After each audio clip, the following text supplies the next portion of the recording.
कि जिसे हम देखते हैं और जिसे हम नहीं देख सकते। सच दो प्रकार का, एक जो विजिबल है जिसे हम देख सकते हैं और दूसरा जिसे हम देख नहीं सकते लेकिन फिर भी हम विश्वास करते हैं।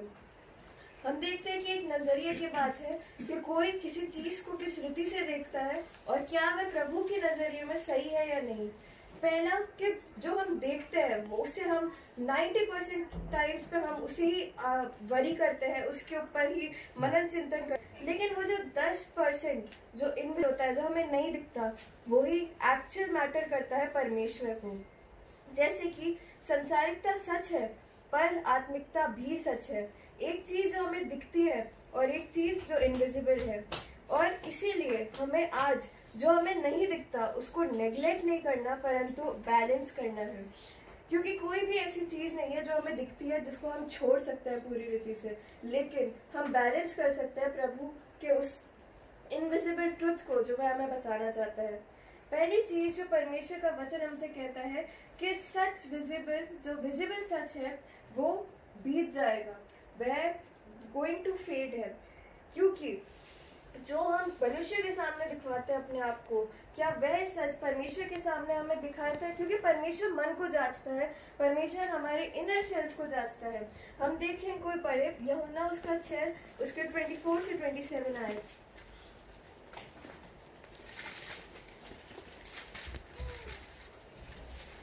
यूहन्ना 24 से 27 आए। इसलिए जब भीड़ ने देखा कि यहाँ ना यीशु है और ना उसके चेले, तो वे भी नावों पर चढ़ के यीशु को ढूंढते हुए कफरनहूम पहुँचे। झील के पार जब वे उससे मिले तो कहा, हे रब्बी, तू यहाँ कब आया? यीशु ने उन्हें उत्तर दिया, मैं तुमसे सच सच कहता हूँ कि तुम मुझे इसलिए नहीं ढूंढते हो कि तुमने आश्चर्य कर्म देखे, परंतु इसलिए कि तुम रोटियां खाकर तृप्त हुए। नाशवान भोजन के लिए परिश्रम न करो, परंतु उस भोजन के लिए जो अनंत जीवन तक ठहरता है, जिसे मनुष्य का पुत्र तुम्हें देगा, क्योंकि पिता अर्थात परमेश्वर ने उसी पर छाप लगाई है। परमेश्वर हमसे ये कहना चाह रहा है कि तुम सामर्थ्य के काम को देखकर मेरे पीछे नहीं आए हो, लेकिन वो जो रोटियां खाकर तुम तृप्त हुए हो, इसीलिए तुम मुझ पर विश्वास करते हो।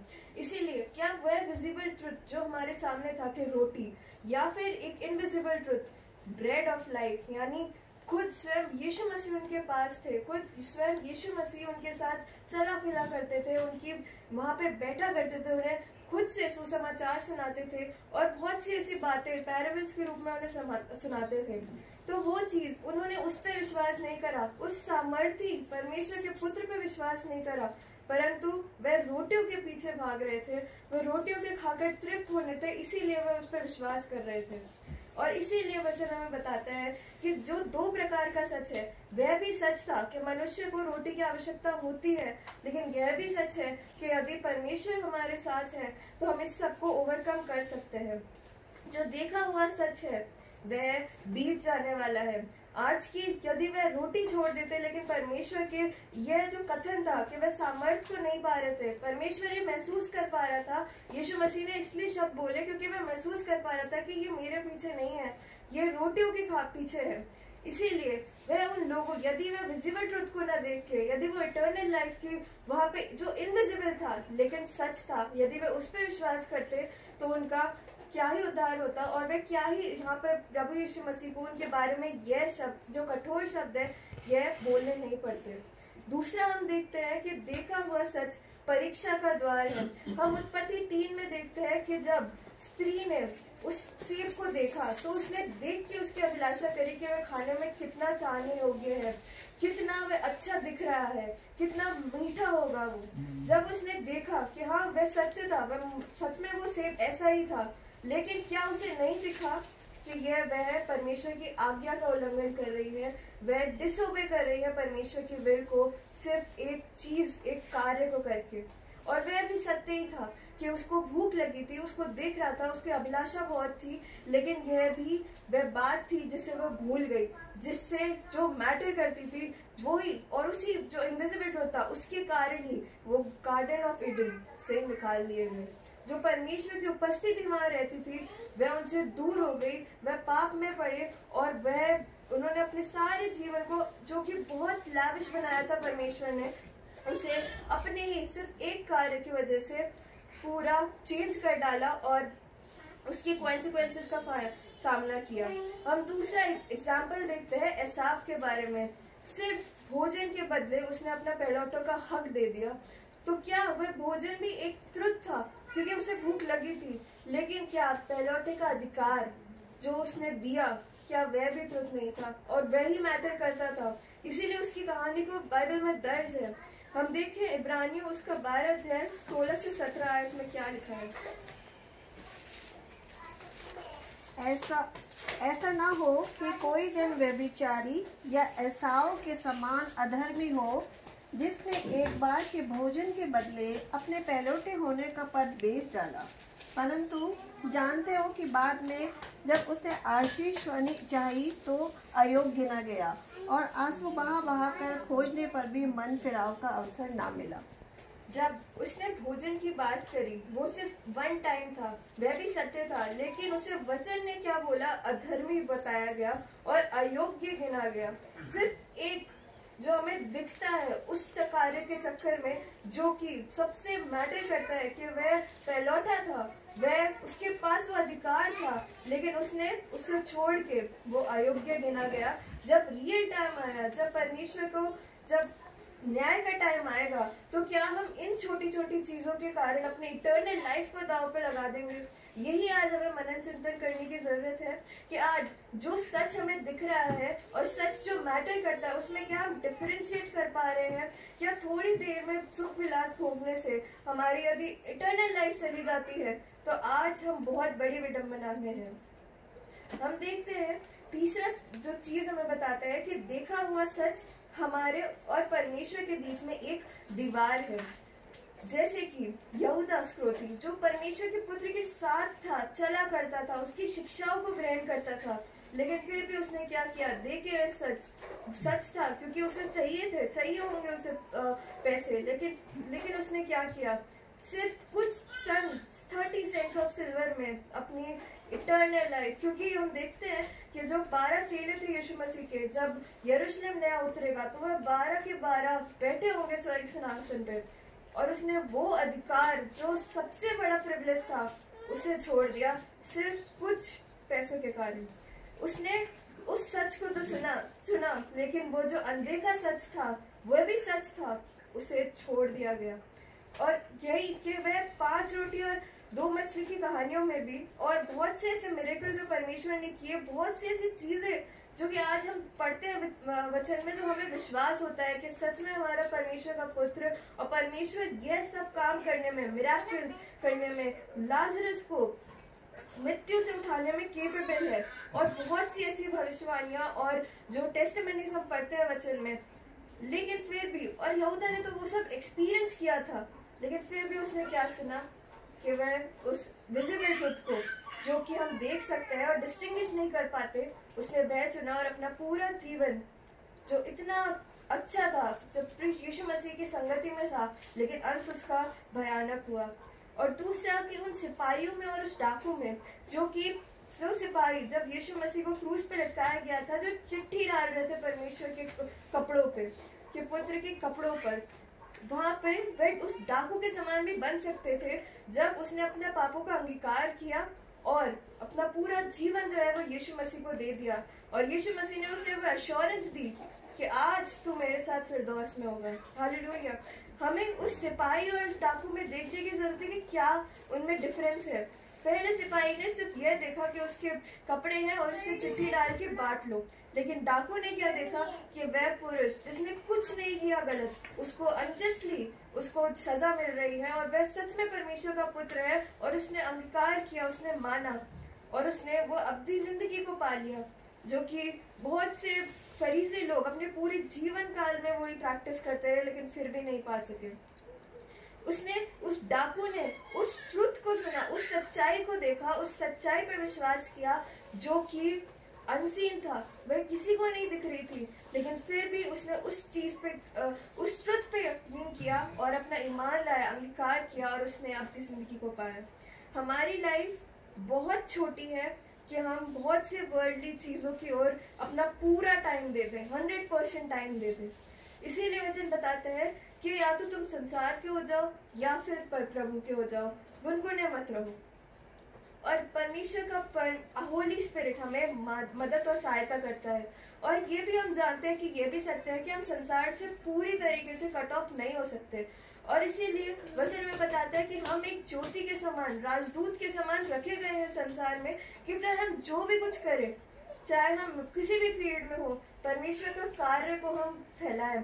हर एक फील्ड में हमें अपॉर्चुनिटी मिलती है कि हम परमेश्वर के कार्य को करें। यदि मेडिकल फील्ड में है तो परमेश्वर के कार्य को करें, यदि टेक्निकल फील्ड में है तब भी हम परमेश्वर के कार्य को कर सकते हैं। अवसर हमें बनाना पड़ेगा। सारी जो चीज़ें हैं वो परमेश्वर देता है, आशीषें देता है, सिलेक्शन करवाता है, रखता है, नौकरी करवाता है, लेकिन अवसर, एक चीज जो हमारे दिल में होती है वो हमें करनी पड़ेगी। एक कदम जो है वो हमें लेना पड़ेगा हर एक फील्ड में।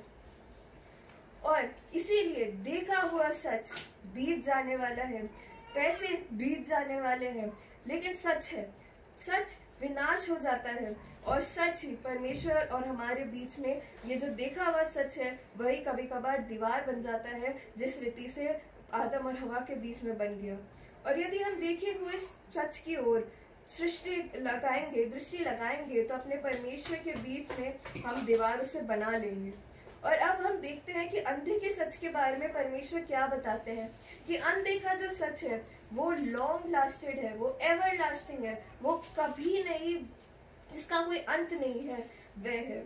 जैसे कि परमेश्वर की दया, प्रेम, करुणा जो कि रोज निरंतर नहीं होती है, वह आज भी हमें नष्ट नहीं करना चाहता, क्योंकि वह आज भी अपनी बाहें फैलाए खड़ा है कि और यदि वो पूरे स्वर्ग में भी यदि एक आत्मा बचाई जाती है तो उत्सव होता है।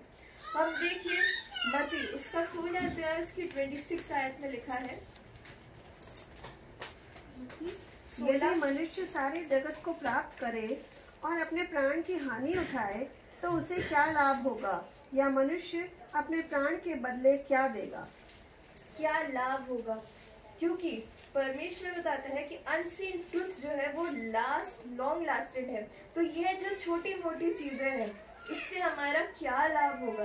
अनंत जीवन ही वह चीज है जिसकी किसी भी चीज से तुलना नहीं की जा सकती, किसी भी कामयाबी से तुलना नहीं की जा सकती। वो जो मुकुट, महिमा का मुकुट हमें मिलने वाला है, उसकी तुलना किसी से भी नहीं की जा सकती।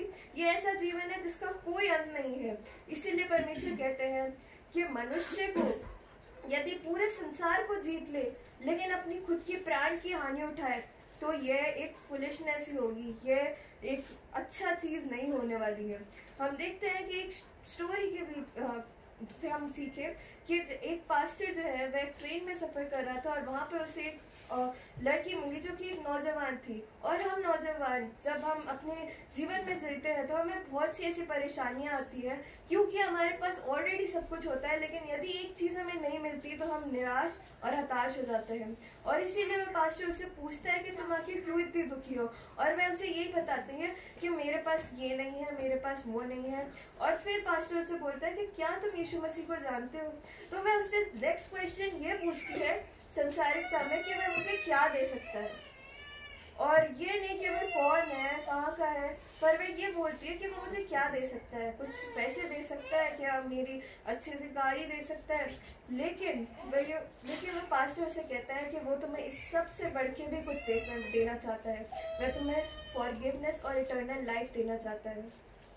और इसीलिए यही चीज जो है जो मैटर करती है, ये सब चीजें अस्थायी है, लेकिन फॉरगिवनेस, पापों की क्षमा हमें दे रहे हैं। जिस पापों की वजह से परमेश्वर से हम दूर हुए, उन पापों की क्षमा यदि परमेश्वर का पुत्र हमें देना चाहता है।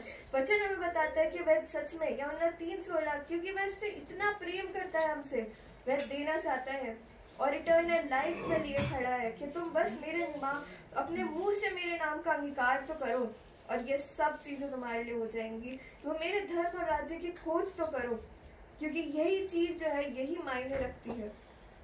हम आगे देखें कि यही सब हमारी कभी कभार टेस्टनी में भी लिखा होता है कि हमारी टेस्टमनी में एक गवाही हो कि हम इस रीति से थे, लेकिन इन सब चीजों के पीछे भाग रहे थे। लेकिन जब हमने इनविजिबल ट्रूथ को, जो कि एक्चुअल मैटर करता है, कभी कभार हमारे जीवन में अभिलाषा परमेश्वर इसीलिए भेजता है ताकि हम गवाही ठहरे और दूसरों को बताएं कि यही चीज अस्थाई है। किसी ने तो इस वचन के द्वारा हमें बताया कि ये सब अस्थाई है, इसलिए हम जानते हैं कि इन सब चीजों पे विश्वास नहीं करना। अब ये हमारी बारी है, अब ये हमारे ऊपर है, हमारे हाथों पर उनका खून लगा है यदि हम परमेश्वर के बारे में उन्हें नहीं बताते, जो असली सच है यदि हम नहीं बताते, यदि हमारे जीवन से गवाही नहीं होती, यदि हमारा जीवन एक टेस्टमनी का जीवन नहीं है अपने फ्रेंड्स में, अपने वर्किंग कल्चर में, तो ये हमारे लिए एक आज कलंक की बात है। हमारे जीवन में आज ये एक बाधा है उस इंटरनल लाइफ को पहुंचने में।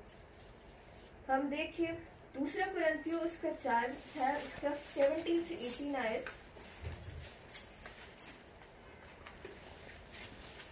क्योंकि हमारा पल भर का हल्का सा कलेश हमारे लिए बहुत ही महत्वपूर्ण और अनंत महिमा उत्पन्न करता जाता है, और हम तो देखी हुई वस्तुओं को नहीं परंतु अनदेखी वस्तुओं को देखते रहते हैं। क्योंकि देखी हुई वस्तुएं थोड़े ही दिन की है, परंतु अनदेखी वस्तुएं सदा बनी रहती है। आमीन। थोड़ा सा कलेश होगा और थोड़ी सी विडंबनाएं भी आएंगी, लेकिन उसका यदि रिजल्ट इटर्नल लाइफ हमें पता है, यदि उस सच को भी हम जानते हैं, तो हमारे जीवन में यदि कोई भी कलेश आए तो हम उसे खुशी खुशी से हम उसे स्वीकार करेंगे। जब हम वचन पढ़ते हैं, प्रेरितों के जीवन को देखते हैं, उन्हें वह सच पता था कि उन्हें क्या मिलने वाला है। उनमें जानते थे कि वह इटर्नल लाइफ उनके सामने खड़ी है। सिर्फ इन कुछ कलेशों से यदि वो गॉस्पेल प्रीच नहीं करेंगे तो उनका जीवन नष्ट हो जाएगा। और वैसे ही हम पुराने नियम में भी देखिए, दानियल और उसके चारों को, शद्रक, मेशक और अबेदनगो, कि उनको शायद पता नहीं होगा कि क्या होने वाला है उनकी मृत्यु में, लेकिन फिर भी उन्होंने कहा यदि हमारा परमेश्वर ना भी आए तब भी हम नहीं झुकाएंगे अपने सर को।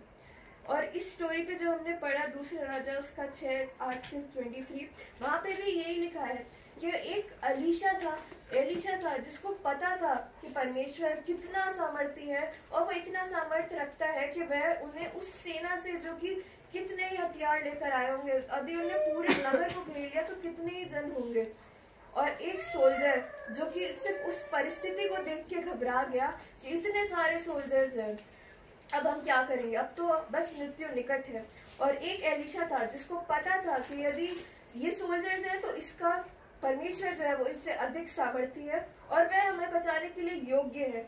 और पर एलीशा ने प्रेयर करी कि वह भी देखे, और उसने देखा तो क्या ही देखा होगा कि सच में उसे विश्वास हुआ होगा कि वह जो अनदेखा ट्रुथ था, जब उसकी आंखें खुली तो उसने देखा होगा, तो वह कितना ही आश्चर्यजनक हुआ होगा कि मैं तो सिर्फ इस सत्य को देख रहा था कि मेरे सामने मृत्यु खड़ी है, लेकिन मैं उस सत्य को नहीं देख रहा था जो कि परमेश्वर के दूतों ने मेरे चारों ओर बांध रखा है, क्योंकि मैं उस विश्वासी जन के घर में था जो कि एक बहुत ही पावरफुल भविष्यवक्ता था, एलीशा।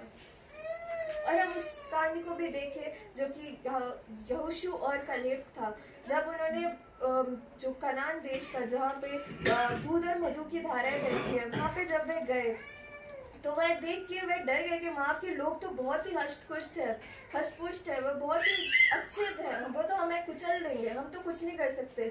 लेकिन वहाँ पे कालेब उससे कहता है कि चलो इस नगर को घेर लें। एक शख्स जो देख सकता था कि हाँ ये लोग बहुत ही ज्यादा पावरफुल है, जिन अन्य जातियों के बीच में हम रहते हैं हम देख सकते हैं कि वो कितने पावरफुल है, कितने तादाद में है, मेजोरिटी में है, और इसलिए हम पीछे हो जाते हैं।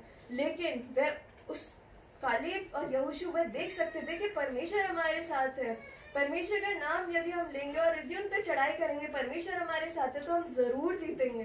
कोई ऐसी कारण नहीं है जिससे हम हार जाए। और इसी रीति से कि हमारी अनदेखा ट्रुथ ये भी है कि हमारी प्रार्थना और हमारा विश्वास हमारी परिस्थितियों को बदल देती है। हमने खुद की भी जीवन में कई गवाहियों को ये देखा है, और वचन से हमें हिजकिय्याह राजा की गवाही देखने को मिलती है कि वह एक बुरा राजा था, उसने बुरे कर्म किए थे, लेकिन जब उसने अपना हृदय को बदलाव किया, उस हृदय में जब उसने अपना रिपेंटेंस किया और प्रार्थना करी, तो परमेश्वर ने उसकी प्रार्थना सुनी और जो परिस्थितियां थी उसको बदल दिया, उसको 15 साल और दिए कि अब तू और जी और मेरी महिमा कर। और सब लोग कि हम जितने भी हम विश्वास करते हैं इस दृष्टांत से, इस स्टोरी से हमें देखने को मिलता है कि चाहे हमने पाप किए हो, लेकिन जब हम परमेश्वर पे इतना ईमान लाते हैं, उस पर दीन होकर प्रार्थना करते हैं और उस पर विश्वास रखते हैं, तो परमेश्वर हमारी परिस्थितियों को उड़ल देता है। और यह एक अनदेखा सत्य है जिसे हम कभी कभार महसूस नहीं कर पाते, लेकिन हमें अपनी प्रार्थनाओं में और सच्चे पश्चाताप से हमें ये चीज मिलती है। और तीसरी बात है कि अनदेखे सच के विषय में इसे मृत्यु भी समाप्त नहीं कर पाती। हमारा शरीर जो है वो नाश्वर है, लेकिन हमारी सोल, हमारी आत्मा वह प्रभु की है और वह प्रभु के पास ही जाती है। हम देखिए इसमें उदाहरण मिलता है स्तिफनुस का, जो कि पहला मार्टियर था खुदा मसीह में। और वह जब अपनी गवाही देता है तो वह यह कहता है कि उसने अपनी आंखें उठाकर स्वर्ग की ओर देखा और तब वह देखता है कि स्वर्ग का द्वार खुला हुआ है। उसने देखा कि परमेश्वर के सिंहासन पर बैठे हुए हैं और ये पहली बार दर्ज है कि परमेश्वर के दाहिने हाथ में प्रभु यीशु मसीह खड़े थे। ये पहली बार हमें देखने को मिलता है कि परमेश्वर के पास में जब यीशु मसीह खड़े थे, शायद वह स्तिफनुस को ये देखने आए थे कि शाबाश मेरे प्रिय सेवक कि तुमने बहुत अच्छा किया, मैं तुम्हें अपनी महिमा का मुकुट दूंगा। और यही चीज है जो मैटर करती है, और यह सत्य भी है। यह एक कहानी नहीं है, यह सिर्फ एक गवाही नहीं है, परंतु ये सत्य भी है। और पहला कुरिन्थियों उसका 15वां अध्याय उसकी 19 आयत में लिखा है,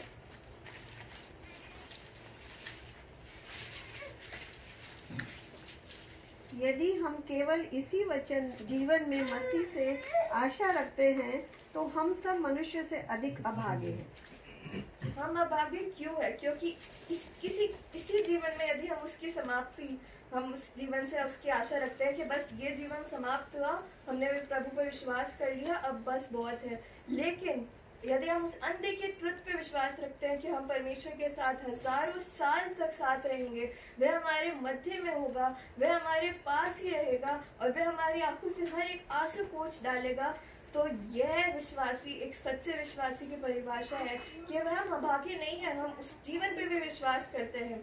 और जैसे कि यीशु मसीह ने भी उन 12 डिसाइपल्स थे उनको चुना, जिसे कोई नहीं चुनता, जिसे किसी पे भी विश्वास नहीं था कि ये मछुआरे हैं, ये क्या ही कर लेंगे, लेकिन परमेश्वर ने उस अनदेखे ट्रुथ को देखा कि ये मनुष्य के पकड़वाने वाले बनेंगे।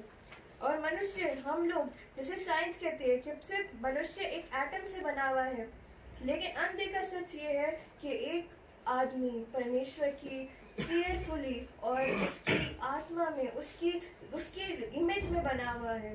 परमेश्वर उससे बहुत प्यार करते हैं।